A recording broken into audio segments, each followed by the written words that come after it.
Oke, jadi sekarang kita akan masuk ke topik mengenai optimisasi konsumen.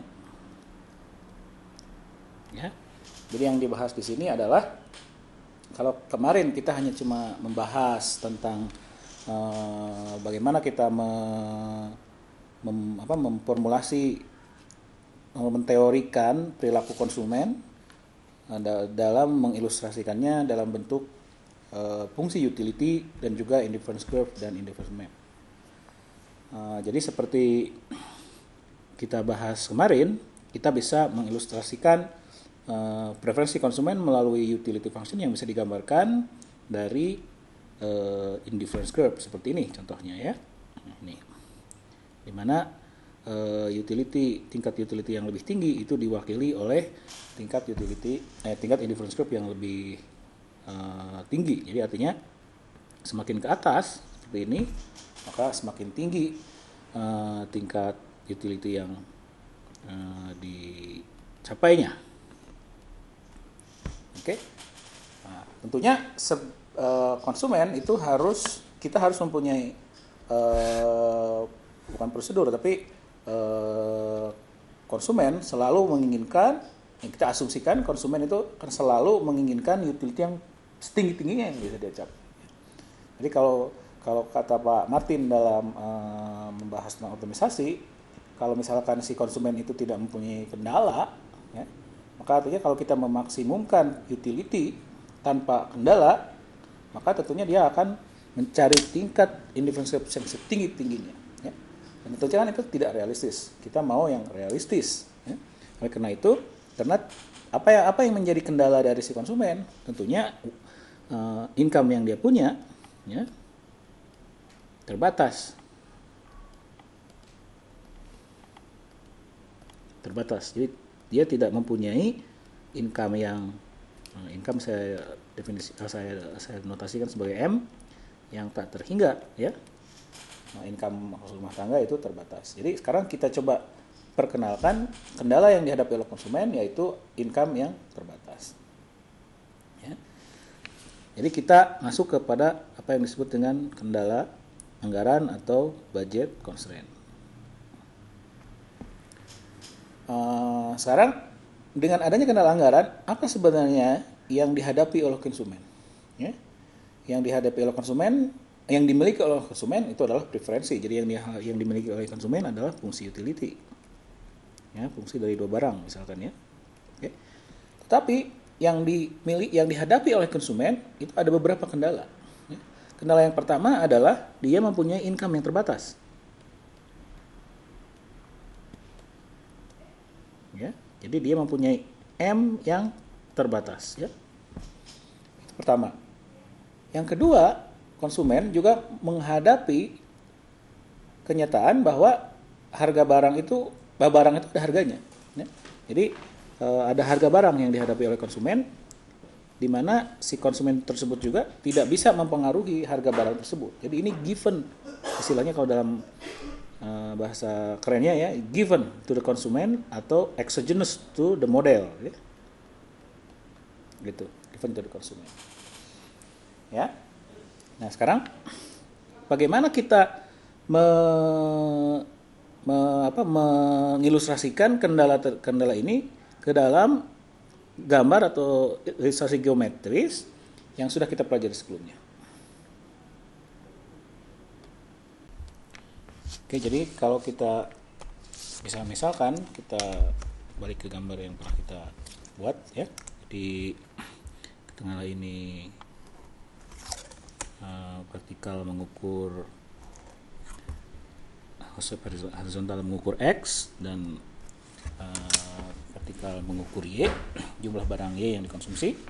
Kemudian kita punya income sama dengan 1000, kita punya harga barang X sama dengan 100, kita punya harga barang Y sama dengan misalkan 50, ya. Untuk menggambarkan budget constraint, maka kita harus cari tahu berapa sih X maksimum yang bisa dibeli dengan uang 1000. Berarti M dibagi PX sama dengan 1000 dibagi 100 sama dengan 10. Oke.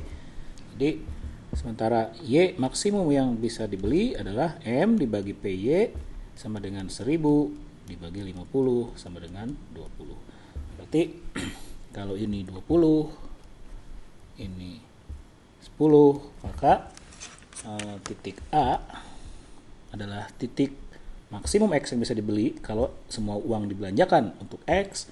Titik B adalah maksimum dari Y yang maksimum X yang jumlah maksimum X yang dibeli kalau kita belanjakan semua uang untuk mengkonsumsi barang Y. Oke. Dan titik ini itu adalah kombinasi keduanya. Jadi bisa jadi tidak semua uang dibelanjakan X, tapi sebagian untuk X, sebagian untuk Y, ya. Maka ada di antaranya. Dan garis ini menghubungkan kombinasi barang X dan barang Y yang bisa dibeli dengan menghabiskan uang yang kita punya, ya.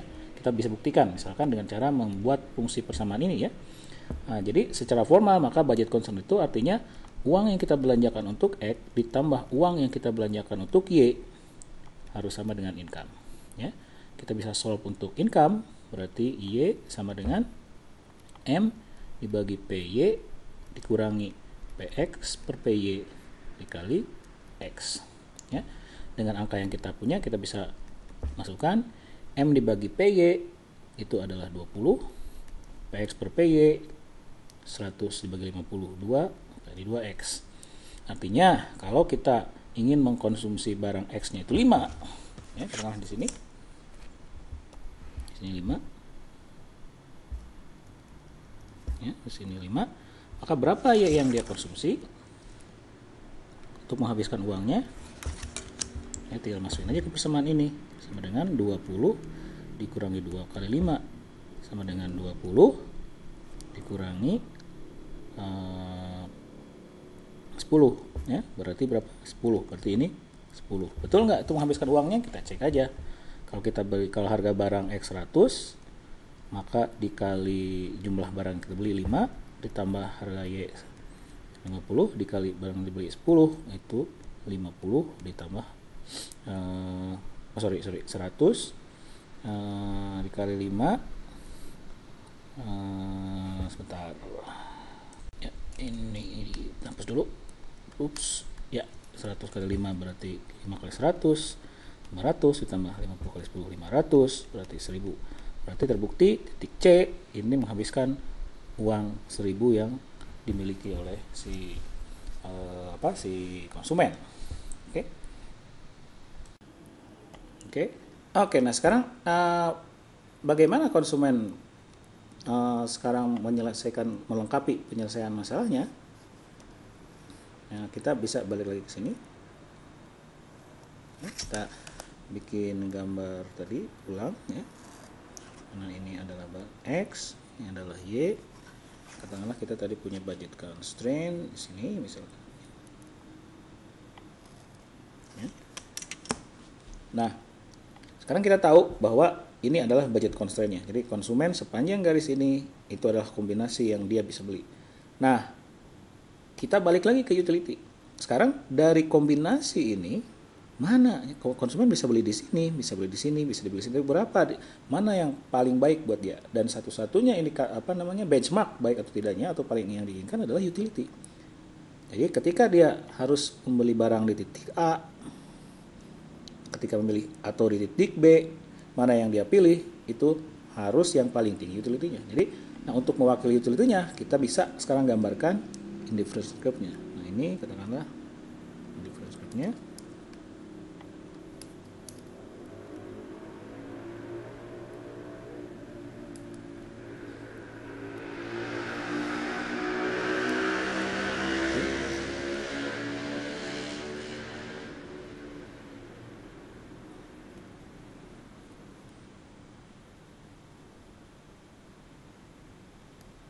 Oke. Nah, sekarang pertanyaannya, kalau konsumen itu mengkonsumsi barang di titik A seperti tadi, ya, maka dia akan mencapai katakanlah ini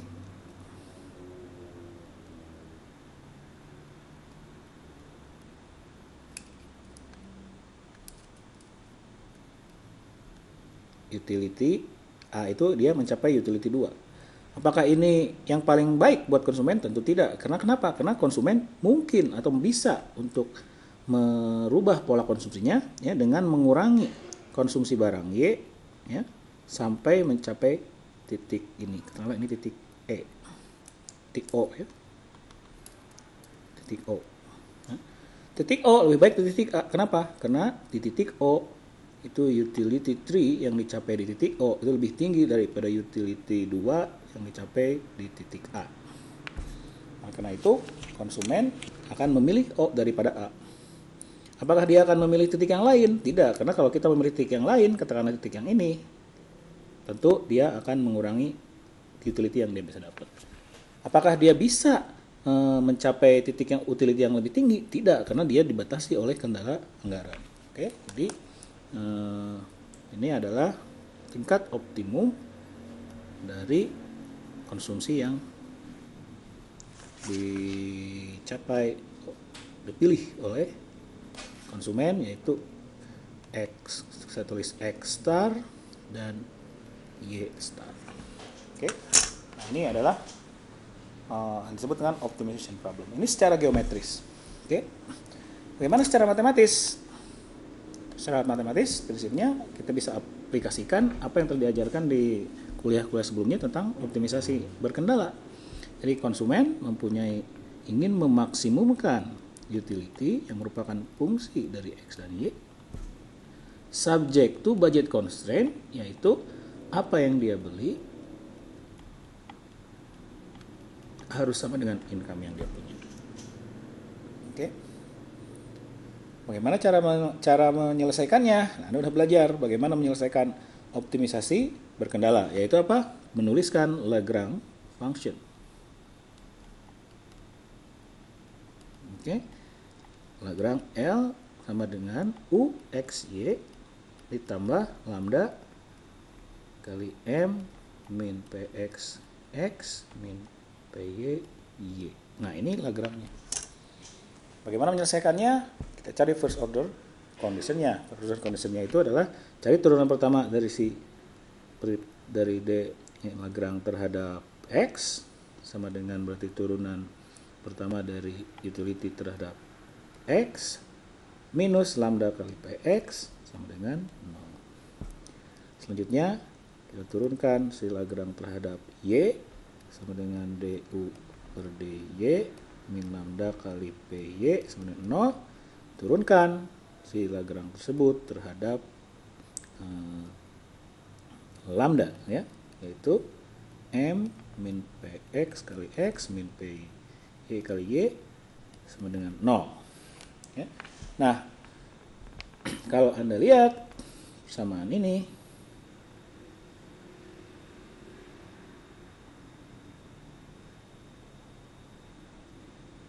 ya, persamaan ini itu persamaan ada 3 persamaan ya, dan 3 unknown ya. Apa 3 unknown-nya itu? X, Y, dan lambda. Sehingga secara prinsip matematik, kalau kita punya 3 persamaan dan 3 unknown, maka persamaan ini bisa kita selesaikan untuk mencari berapa X-nya, berapa Y-nya, dan berapa lambdanya. Untuk mencari tahu berapa persisnya si angka ini. Oke. Nah, sebelum kita masuk ke contoh, ya, kita akan ada beberapa kondisi ya yang terjadi akibat adanya persamaan ini yang cukup penting untuk dipahami. Ya. Nah, kalau ini saya kasih nama persamaan 1, ini persamaan 2, ini persamaan 3. Oke. Nah, kita bisa selesaikan persamaan 1 dan 2 ya. Caranya nggak banyak, tapi yang paling sederhana adalah kita bikin rasio antara persamaan 1 dan 2 ya. Caranya berarti kita bisa bikin lambda PX per lambda PY sama dengan DU per DX kali DU per DY. karena lambdanya ini sama, itu hilang, maka dia bisa selesaikan Px per Py itu sama dengan marginal utility X per marginal utility Y. Nah, ini temuan yang cukup penting dalam teori optimisasi konsumen. Artinya konsumen akan memaksimalkan utility tercapai, maka kondisi ini harus berlaku. Artinya rasio harga barang akan sama dengan rasio marginal utility. Ya. Nah, ini apa namanya yang harus di, dan juga bisa kita, dan Anda tahu juga bahwa Anda juga tahu bahwa ini bisa ditulis seperti ini karena kita sudah belajar bahwa rasio MUX per MUY itu sama marginal rate of substitution, maka rasio dua barang harus sama dengan marginal rate of substitution, dan Anda tahu marginal rate of substitution itu adalah slope dari indifference curve.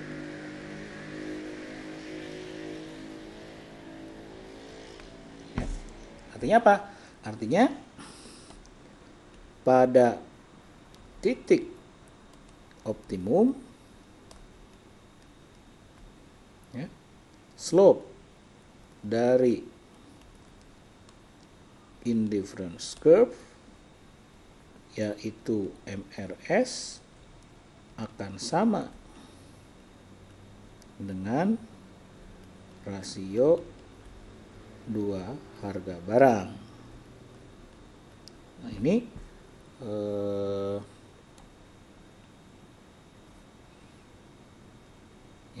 adalah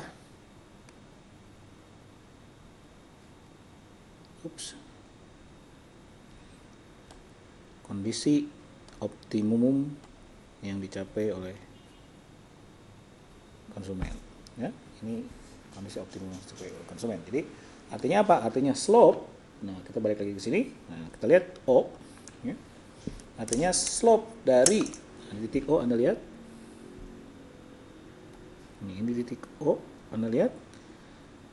Slope dari indifference curve pada level U3 itu slope-nya, kemiringannya, ya, slope-nya. Nah, ini kan kalau di sini kan slope-nya tidak sama, ya. Kalau di sini ini slope-nya rendah, ya. Di sini coba lihat. Kalau di sini kan slope-nya rendah, ya.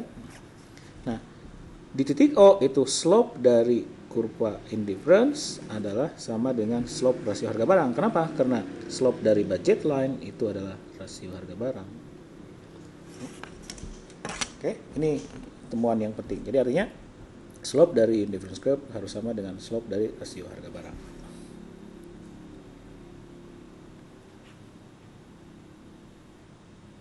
Oke. Nah, sekarang kita akan coba contohkan yang lebih eksplisit. Ya, lebih eksplisit. Oke. Jadi sekarang kita asumsikan explicit function dari utility-nya, ya. Jadi problem konsumen itu memaksimalkan utility, dan utility-nya kita ambil kata COP12. Oke. Subject to budget constraint-nya PX kali X ditambah PY kali Y sama dengan M. Ya. Jangan lupa kita tahu bahwa alpha itu nilainya antara 0 dan 1. Oke. Nah, maka selanjutnya adalah kita menulis Lagrange function-nya. Kita kasih tulis objective function-nya. Terus tulis di sini kendalanya.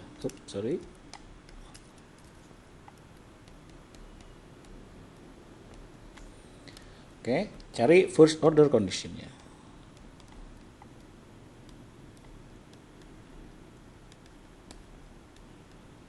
Pertama, turunkan si Lagrange ini terhadap X dan buat menjadi sama dengan 0. Maka kita turunkan terhadap X, alpha X pangkat alpha min 1 kali Y pangkat 1 min alpha minus lambda kali PX sama dengan 0. Itu Turunan yang pertama. Kita sederhanakan aja. Kita bisa sederhanakan menjadi alfa kali x pangkat min 1 kali y pangkat 1 min alfa min lambda px sama dengan, kita bisa sederhanakan lagi, alfa per x kali alfa kali x pangkat alfa kali y pangkat 1 min alfa dibagi x, karena x pangkat min 1 ini kan ke bawahin jadi x, min lambda px sama dengan 0. Sehingga kita bisa sederhanain alfa kali u dibagi x sama dengan lambda px. Nah, ini yang pertama. Oke. Yang kedua, kita turunkan si lambda terhadap y. Jadikan sama dengan 0, maka dengan cara yang sama kita bisa tulis 1 min alfa kali x pangkat alfa kali y pangkat 1 min alfa min lambda py sama dengan 0. Ya. Ini kita tandain dulu hasilnya. Ya. Kemudian kita selesaikan menjadi 1 min alfa kali x pangkat alfa kali y pangkat, ini min 1 kurang, maaf ya, 1 min alfa min 1 sama kita 1 min alfa kali y pangkat min 1 sama dengan lambda py. Ini bisa sederhanakan menjadi 1 min alfa kali x pangkat alfa kali y pangkat 1 min alfa dibagi y sama dengan lambda py. Kita sederhanakan menjadi 1 min alfa kali u dibagi y sama dengan lambda py. Nah, ini kondisi yang pertama, ini 1, ini 2. Yang terakhir kita turunkan d Lagrange per d lambda itu menjadi sama 0, maka ini adalah m min px x min py y sama dengan 0, atau kembali ini adalah budget constraint ya, px kali x plus py kali y. Nah, ini persamaan ketiga dari first order condition. Jadi kita punya 3 persamaan ya. Alfa persamaan 1, persamaan 2, persamaan 3. Oke. Oke, nah kita lanjutkan. Nah, sekarang kita selesaikan ya, karena pada prinsipnya bisa diselesaikan, ada 3 persamaan, ada 3 unknown ya. Biasanya yang dilakukan adalah kita selesaikan 1 dan 2 ya. Kita selesaikan 1 dan 2 dengan cara membagi rasionya ya.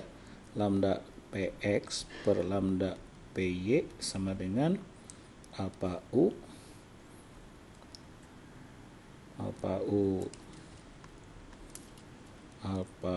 bagi x dibagi 1 min alfa u bagi y, maka u nya itu bisa hilang ya, sehingga ini menjadi px per py sama dengan lambda per 1 min lambda kali ini lambda per x berarti y per x. Nah, ini adalah rasio dari dua harga barang ya. Ini. Nah, sekarang ini persamaan penting yang kita dapat. Oke. Nah, kita akan coba substitusikan ya persamaan ini ke persamaan yang belum dipakai, yaitu persamaan budget constraint. Nah, oke, caranya bagaimana? Caranya yang paling sederhana adalah menyelesaikan si persamaan yang ini supaya ada px kali x-nya ya, supaya bisa dimasukin ke pxx. Caranya gimana? Nah, ini caranya x-nya kita pindahin ke kanan, y-nya ke kiri, y-nya kita pindahin ke kanan kan. Jadi px kali x sama dengan alfa per 1 min alfa kali py kali y. Oke. Dan demikian ini kita bisa masukkan ke budget constraint menjadi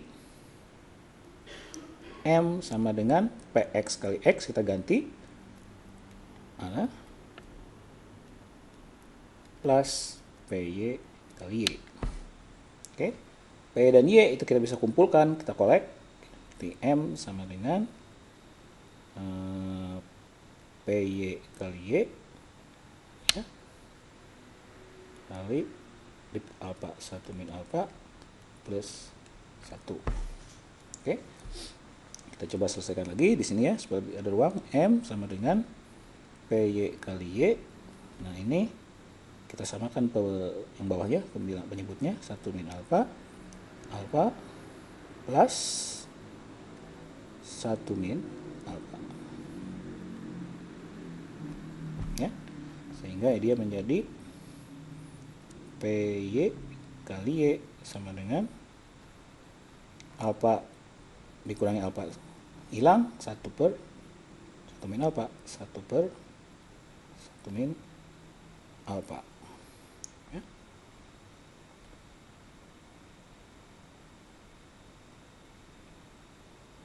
Oke, kita selesaikan menjadi, berarti ini kan tahu ini sama dengan M, sorry titik ini ya.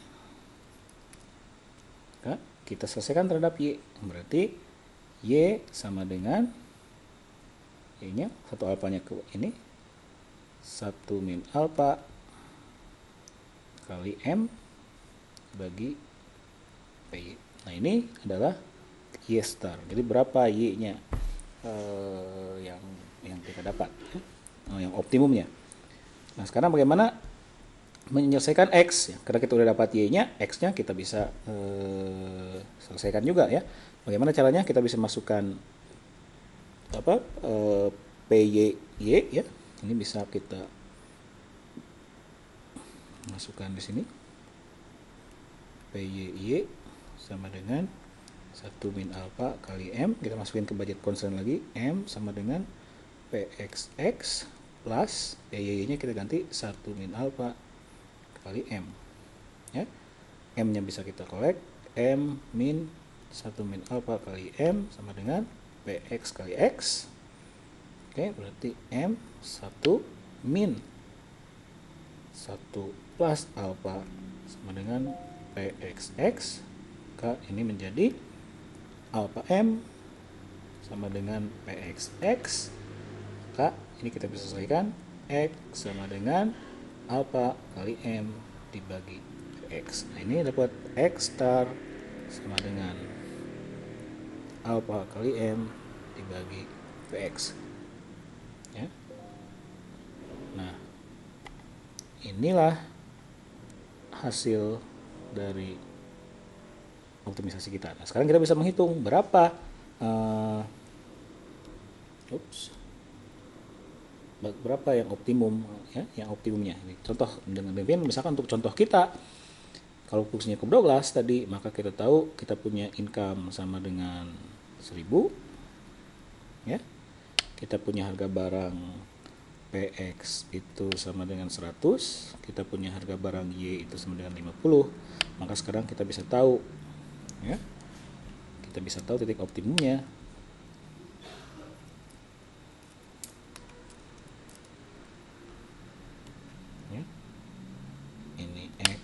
Ini Y, kita budget constraint-nya kita bisa buat. Ini budget constraint-nya, karena Y lebih murah, Y lebih banyak. Nah, ini budget constraint-nya. Sekarang kita bisa tahu ini utility-nya di mana. Sebentar, kita cari sekarang X star-nya berapa, dan persamaan ini jadi X star sama dengan pakai fungsi ini alpha ya, tergantung alpanya berapa ya, tergantung alpanya berapa. Misalkan kita definisikan alpanya, let's say yang satu itu apa namanya 0,75, berarti 1 min alpanya sama dengan 0,25 ya. Nah, kita X star, maka X star itu alpha 0,75 dikali M nya berapa, 1000 dibagi harga X 100. Nanti kita bisa hitung 750, 0,75 dikali 1000, 750 dibagi 100 ya. Tadi ya 7,5 ya, 7,5.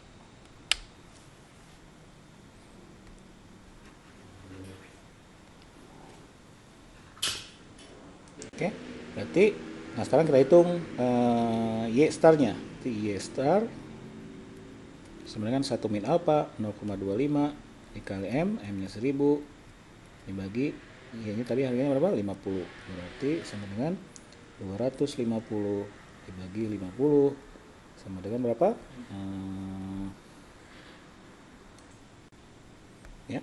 Sama dengan 25 bagi 25 bagi 20, 5. Ya, berarti kita tahu Y star 5. Sehingga X starnya itu 5.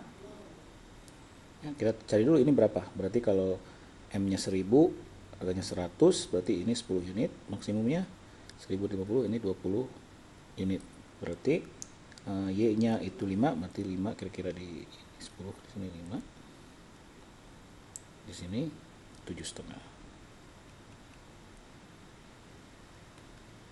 Dan ini pasti adalah titik yang memotong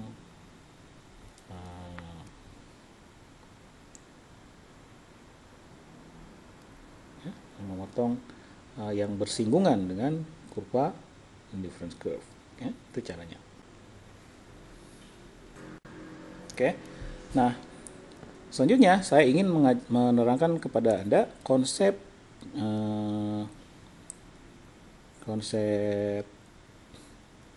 atau jargon baru, itu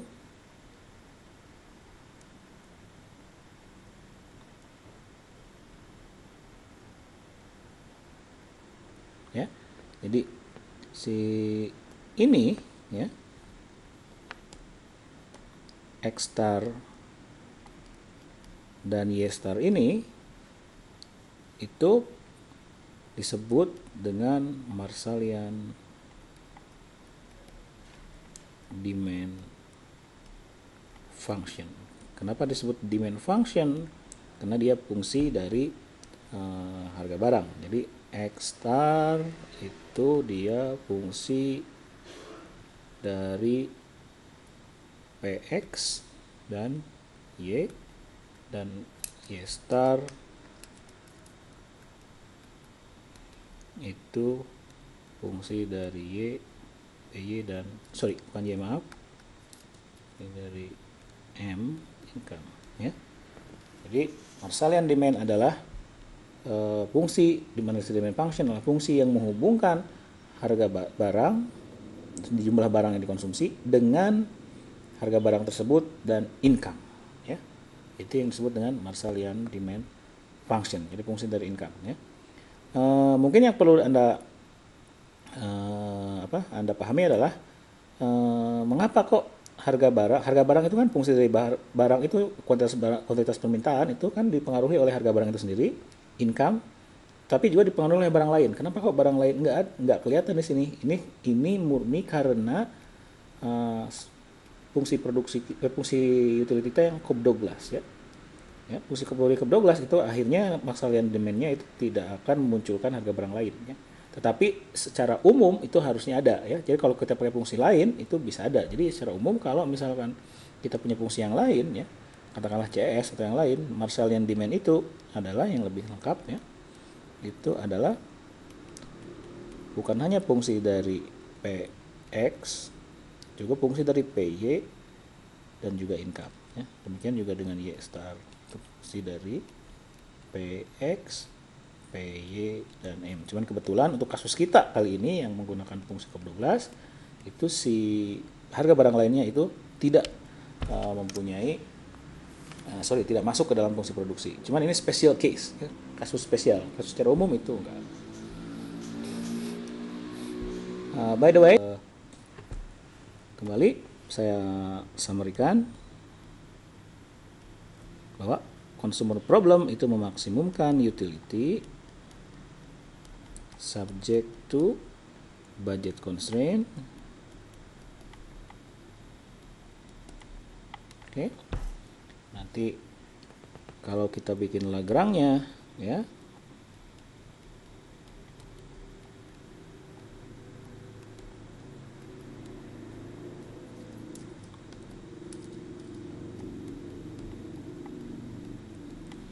maka kita akan punya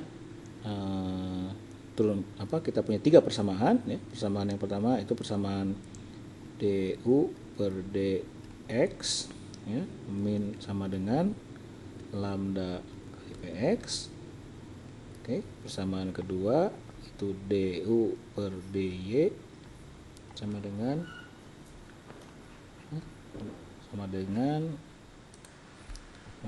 lambda kali py. Ini persamaan 2. Udah tadi ini persamaan 2 nya, dan persamaan 3 nya itu adalah m sama dengan px kali x plus py kali y. Ya, ini 3 persamaan ini bisa diselesaikan sehingga akan menghasilkan apa yang disebut dengan sistem permintaan Marshallian, ya.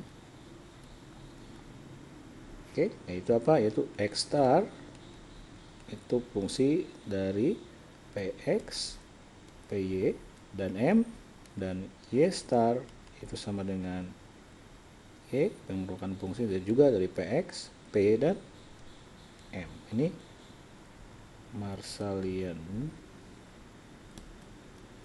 demand. Oke, ini harus dipahami. Itu satu. Ini Marshallian demand. Nah, yang kedua, summary yang kedua itu adalah dari first order condition ini kita bisa membuat hubungan bahwa rasio harga barang itu sama dengan marginal rate of substitution. Ya, ini summary yang kita dapat. Artinya apa? Artinya kalau kita punya X, punya budget line, maka si indifference curve supaya optimum itu harus menyentuh budget line, ya, di titik optimum, di mana ini adalah X star tadi, ini Y star, dan di titik ini, ya, di titik ini terjadi MRS sama dengan PX per PY, ya. Untuk fungsi Cobb-Douglas kita sudah mencontohkan tadi bahwa X star itu ternyata bentuknya alpha kali M dibagi PX, dan Y star itu sama dengan 1 min alpha kali M dibagi PY. Ini untuk contoh untuk fungsi Cobb-Douglas. Oke, itu kira-kira tahapan pertama dari kuliah kita, ya. Oke, saya akan menambahkan ilustrasi, ya, karena ilustrasi itu penting agar Anda bisa lebih memahami, gitu, ya, dengan dengan membuat gambar-gambar yang lebih akurat, sehingga Anda lebih bisa paham. Jadi saya akan mencontohkan kasus yang tadi kita bahas sebelumnya, di mana konsumen itu memaksimumkan utility Cobb-Douglas X pangkat alpha kali Y pangkat 1 min alpha subject to budget constraint. Ya, untuk kasus kita definisikan alpanya 0,75, ya. Kemudian M-nya 1000, kemudian PX-nya sama dengan 100, PY-nya sama dengan 50, ya. Kita akan ilustrasikan. Apa yang kita ketahui dari dari materi yang tadi kita bahas, kita tahu bahwa hasilnya itu ternyata X-nya itu sama dengan alpha kali M bagi PX, X star-nya, kemudian Y star-nya sama dengan 1 min alpha kali M 1 min alpha kali M dibagi PY. Itu hasilnya, ya. Dan setelah kita hitung, itu ternyata ini adalah 7,5, ya. Ini hasilnya 5, ya, X star-nya. Kita tahu tadi kita udah bahas. Sekarang kita ilustrasikan, ya. Untuk ilustrasikan kita tahu, sekarang kita ingin membuat, kalau kita ingin membuat fungsi utility dari sebuah indifference curve, dari sebuah fungsi utility, kita tahu bahwa U tadi itu sama dengan X pangkat alpha kali Y pangkat 1 min alpha. Maka supaya bisa menggambarkan antara Y dan X, maka kita harus selesaikan ini terhadap menjadi Y, ya. Berarti Y pangkat 1 min alfa sama dengan U dibagi X pangkat alfa, kan? Berarti Y sama dengan U X pangkat alfa ya, kali 1/1 min alfa. Ini untuk indifference curve-nya ya.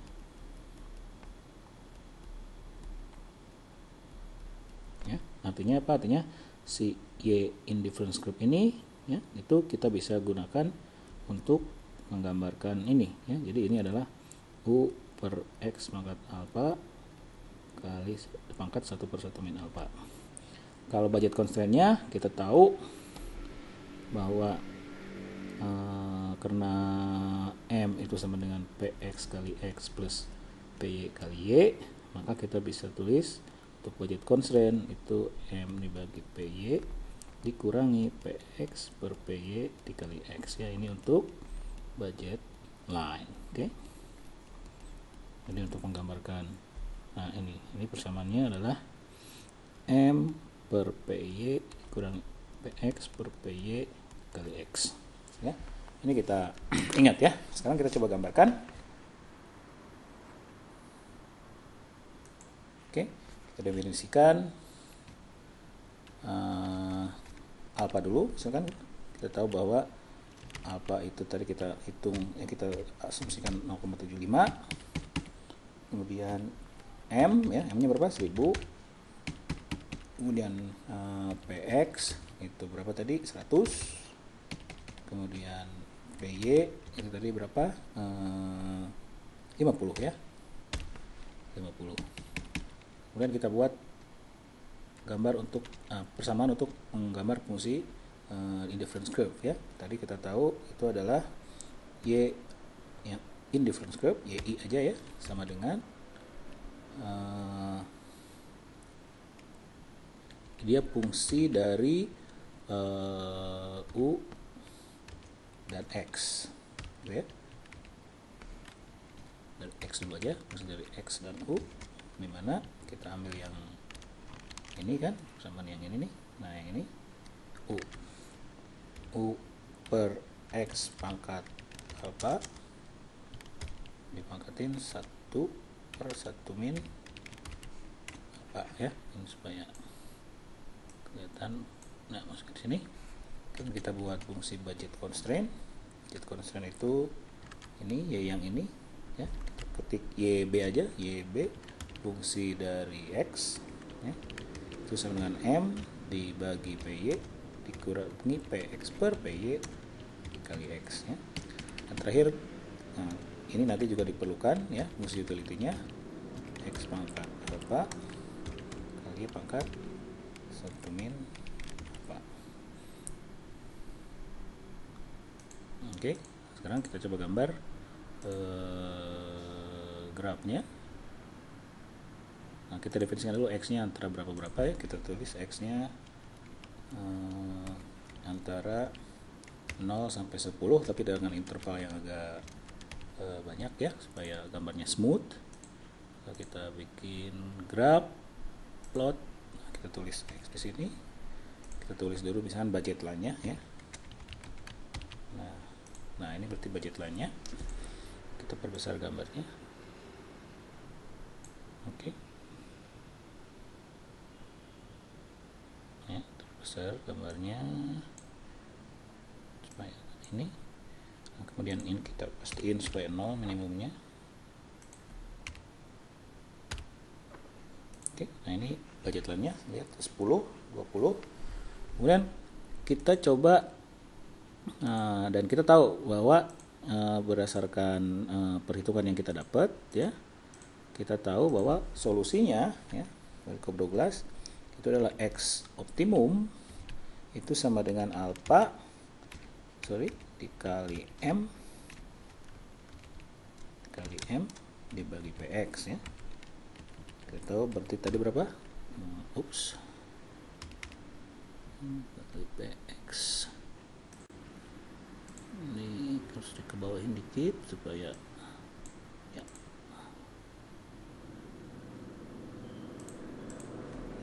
Tadi kita hitung 3,5. Kemudian Y0 nya yang optimum tadi kita udah hitung 1 min alpha dibagi PY, tapi ini dikali M,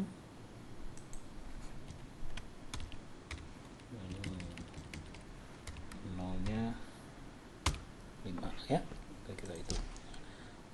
Sekarang mungkin kita cari utility nolnya, berarti utility nolnya itu sama dengan fungsi dari x0 dan y0 ya. Jadi utility nolnya ternyata 6,77. Jadi utility yang dicapai dengan x075 6,77. Jadi kita coba hitung.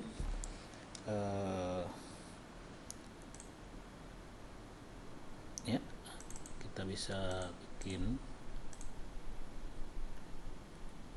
ini x0, ini y0, kita tandain. Nah, berarti dia ada di sini optimumnya. Betul nggak dia menyinggung si kurva indifference curve pada saat utility-nya 6,77? Kita bikin aja, hitung di sini y x dengan u0. Ups, nah bener, tapi ini gambarnya harus kita jadi 20 aja ya. Nah, lihat si kurva indifference curve ini menyinggung titik menyinggung kurva budget line pada titik optimumnya di sini ya. Sebenarnya ada utility lain ya, yang misalkan di bawahnya misalkan x nya misalkan U0 6,77 misalkan 5 gitu ya. Nah, kalau 5 dia berarti di sini. Tapi kalau misalkan yang lebih tinggi x dengan utility 7 misalkan, nah itu ada di atasnya ya. Terus PB kelihatan 8 itu di atasnya ya. Titik yang ini adalah titik optimum yang menyinggung kurva, titik budget line yang menyinggung kurva.